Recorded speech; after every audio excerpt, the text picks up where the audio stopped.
हिंदवी स्वराज्याचे संस्थापक छत्रपती शिवाजी महाराज यांची 396वी जयंती आज राज्यभरात मोठ्या उत्साहात साजरी होतीये. महाराजांचे जन्मस्थान असलेल्या किल्ले शिवनेरीवरती पहाटेपासूनच शिवभक्तांनी मोठी गर्दी केली असून जय भवानी जय शिवाजीच्या जयघोषाने संपूर्ण परिसर दुमदुमून गेला.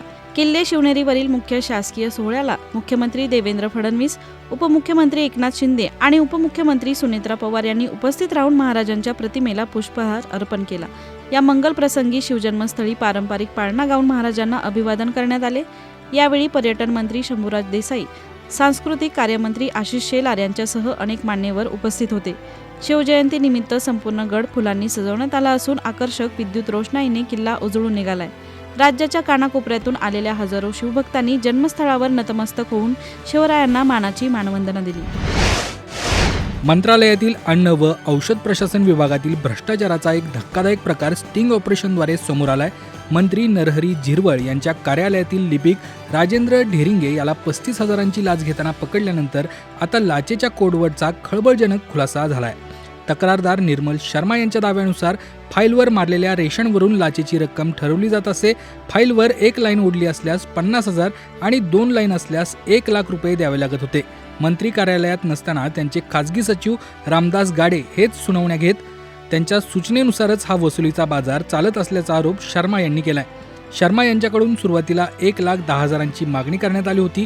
मात्र तडजोडीनंतर 50% डिस्काउंट देऊन 55,000त व्यवहार ठरला. मंत्रालयात येणाऱ्या 90% लोकांकडून अशाच प्रकारे पैसे उकळले जात असल्याचे या प्रकरणातून उघड झाले असून राजकीय वर्तुळात मोठी खळबळ उडाली आहे. बिहारच्या राजकारणात सध्या मोठी खळबळ उडाली असून पाटणा उच्च न्यायालयाने विधानसभा अध्यक्ष प्रेम कुमार यांच्यासह तब्बल 42 विद्यमान आमदारांना एकाच वेळी नोटीस बजावली आहे. निवडणुकीदरम्यान प्रतिज्ञापत्रात चुकीची माहिती दिल्याचा आणि तथ्य लपवल्याचा गंभीर आरोप या नेत्यांवर आहे. नोटीस मिळालेल्यांमध्ये राज्याचे ऊर्जा मंत्री वीरेंद्र यादव, माजी मंत्री जीवेश मिश्रा, आमदार चेतन आनंद आणि राजदचे अमरेंद्र प्रसाद यांसारख्या दिग्गज नेत्यांचाही समावेश आहे. पराभूत उमेदवारांनी दाखल केलेल्या निवडणूक याचिकांवर सुनावणी करताना न्यायालयाने हे पाऊल उचलले आहे. सत्ताधारी आणि विरोधी अशा दोन्ही बाजूंचे आमदार या कायदेशीर कचाट्यात सापडलेत. जर हे आरोप सिद्ध झाले तर संबंधित लोकप्रतिनिधींचे विधानसभा सदस्यत्व रद्द होऊ शकते, ज्यामुळे बिहारच्या राजकारणात मोठा उलटफेर होण्याची शक्यताही वर्तवण्यात येते. ब्रिटनचे राजे किंग चार्ल्स यांचे धाकटे बंधू प्रिन्स अँड्रू यांना गुरुवारी सकाळी सँड्रिंगहॅम येथील निवासस्थानातून अटक करण्यात आली. सार्वजनिक पदावर असताना गैरवर्तन केल्याच्या संशयावरून पोलिसांनी ही कारवाई केली आहे. विशेष म्हणजे अँड्रू यांच्या वाढदिवसाच्या दिवशीच ही कारवाई झाली. जेफ्री एप्स्टीन प्रकरणातील नाव आल्यानंतर पीडित व्हर्जिनिया गिफ्रे यांनी अँड्रू यांच्यावर 2001 मध्ये 17 वर्षांच्या असताना बलात्कार केल्याचा खळबळजनक आरोप केला होता. या प्रकरणात दोषी आढळल्यास त्यांना जन्मठेपेची शिक्षा होऊ शकते. यापूर्वीच किंग चार्ल्स यांनी कठोर पाऊल उचलत अँड्रू यांच्याकडून प्रिन्स किताब, लष्करी पदव्या आणि सर्व शाही सन्मान काढून घेतलेत. त्यांना 30 खोल्यांचे रॉयल लॉज हे निवासस्थान रिकामे करून एका खासगी घरात राहण्याचे आदेश देखील देण्यात आलेत. आता त्यांना अँड्रू माउंटबॅटन विंडसर या नावानं ओळखलं जाईल. शाही इतिहासात 106 वर्षांनंतर अशा प्रकारे पदवी काढून घेण्याची ही पहिलीच मोठी घटना ठरली आहे.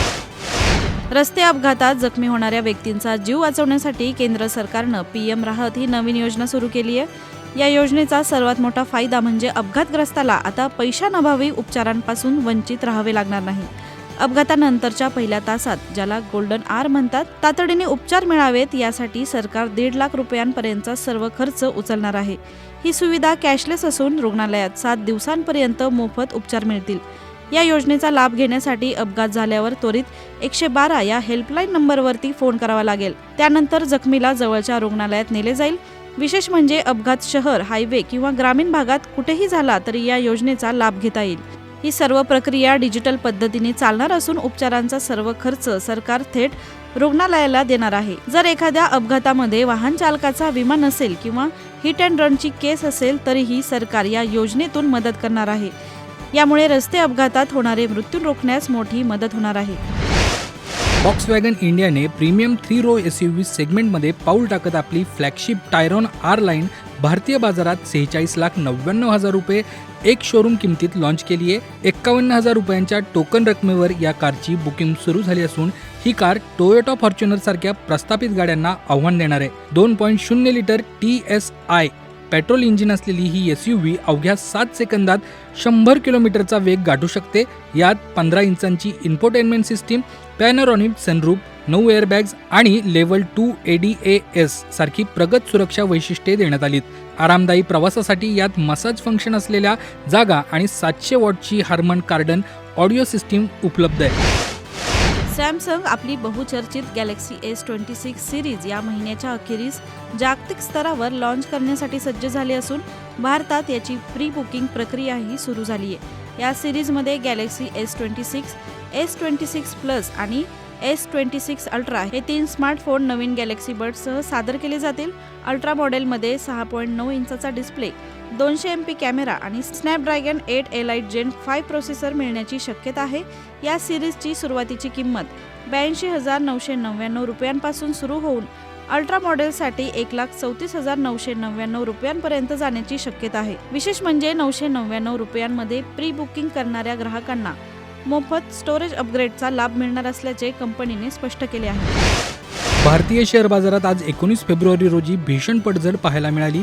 सलग 3 दिवसांच्या तेजीनंतर नफेखोरी आणि अमेरिका इराणमधील वाढत्या तणावामुळे बाजारात घसरण झाली. दिवसाअखेर BSE सेन्सेक्स 1236 अंकांच्या घसरणीसह 82,498 वर बंद झाला, तर निफ्टी 365 अंकांनी घसरून 25,454च्या पातळीवर स्थिरावला. या घसरणीमुळे गुंतवणूकदारांचे एकाच दिवसात सुमारे 7 लाख कोटी रुपयांचं नुकसान झालंय. बाजारातील सर्वच क्षेत्रांचा विक्रीचा दबाव दिसून आला, ज्यामध्ये रिअल्टी, ॲटो आणि बँकिंग शेअर्सना मोठा फटका बसला.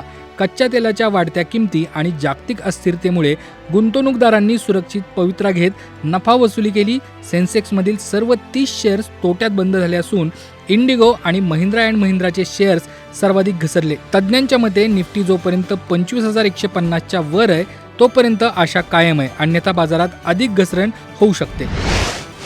छत्रपती शिवाजी महाराजांच्या जयंतीच्या शुभमुहूर्तावरती अभिनेता रितेश देशमुखच्या महत्त्वाकांक्षी राजा शिवाजी या चित्रपटाचा पहिला लूक प्रदर्शित करण्यात आलाय.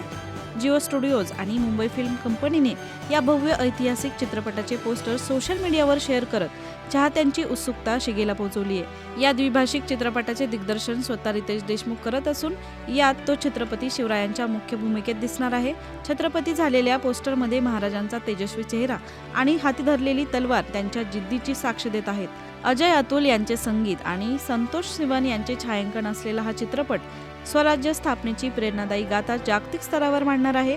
ज्योती देशपांडे आणि जेनेलिया देशमुख यांची निर्मिती असलेला हा चित्रपट 1 मे 2026 रोजी जगभरात प्रदर्शित होणार असून शिवरायांचा जाज्वल्य इतिहास पुन्हा एकदा मोठ्या पडद्यावर जिवंत होणार आहे. भारतीय महिला संघाची कर्णधार हरमनप्रीत कौरने ऑस्ट्रेलिया विरुद्धच्या दुसऱ्या T20 सामन्यात मैदानात उतरताच नवा इतिहास रचलाय. महिला आंतरराष्ट्रीय क्रिकेटमध्ये सर्वाधिक 356 सामने खेळण्याचा विश्वविक्रम आता हरमनप्रीतच्या नावावर झालाय. तिने न्यूझीलंडच्या सुझी बेट्सचा 355 सामन्यांचा विक्रम मोडीत काढला.